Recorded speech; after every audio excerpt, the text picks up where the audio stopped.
Assalamualaikum warahmatullahi wabarakatuh. Berjumpa lagi dengan saya, Bu Tias. Pada pertemuan kali ini kita akan membahas mengenai pendudukan Jepang di Indonesia. Perkembangan imperialisme Jepang. Tahukah kamu? Jepang menerapkan kebijakan sakoku atau politik isolasi.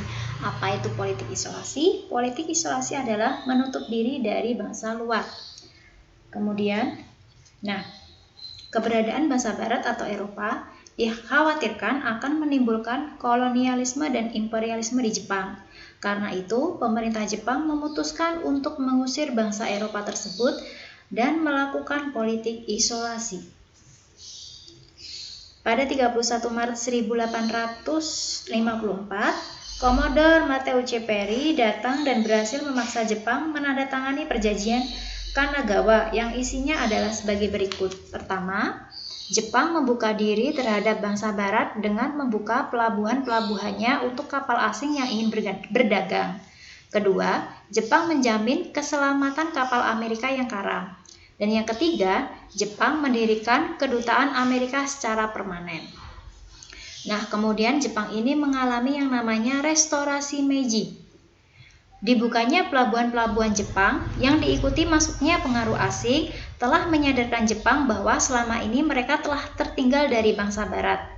Hal inilah yang mendorong Kaisar Meiji mengadakan perubahan melalui kebijakan restorasi Meiji.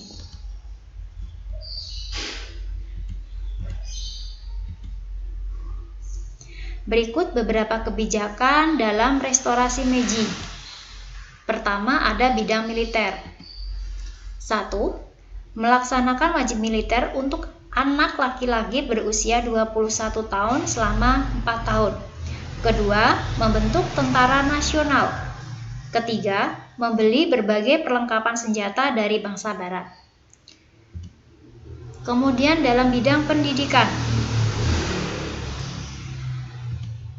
melaksanakan wajib belajar 6-14 tahun. Kedua, memberikan beasiswa bagi pelajar Jepang yang belajar ke negara-negara Barat. Ketiga, mendatangkan guru dan konsultan pendidikan dari Barat.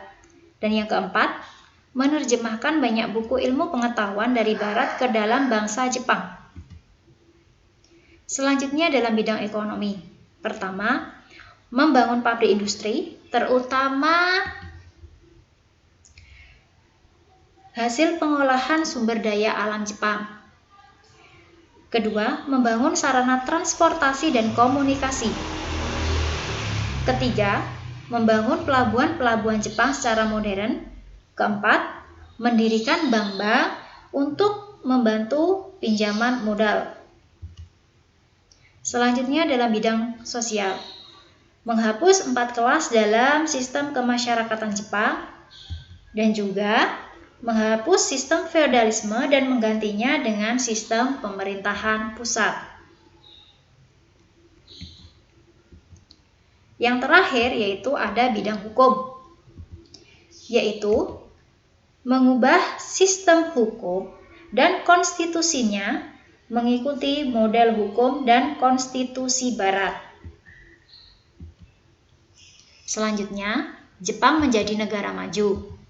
Jepang menjadi negara imperialis, tetapi Jepang di sini sadar bahwa dia tidak memiliki sumber daya alam untuk melangsungkan industrinya. Oleh karena itu, Jepang harus melakukan ekspansi, mencari sumber daya alam yang tinggi. Contohnya nanti Jepang masuk ke Indonesia.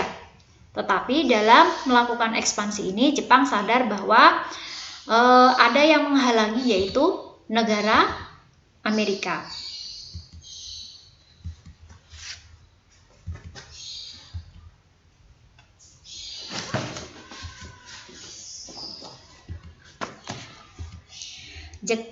Jepang menganggap Amerika Serikat sebagai ancaman dalam mencapai cita-cita imperiumnya. Amerika Serikat juga menganggap Jepang sebagai ancaman bagi imperialismenya di Asia.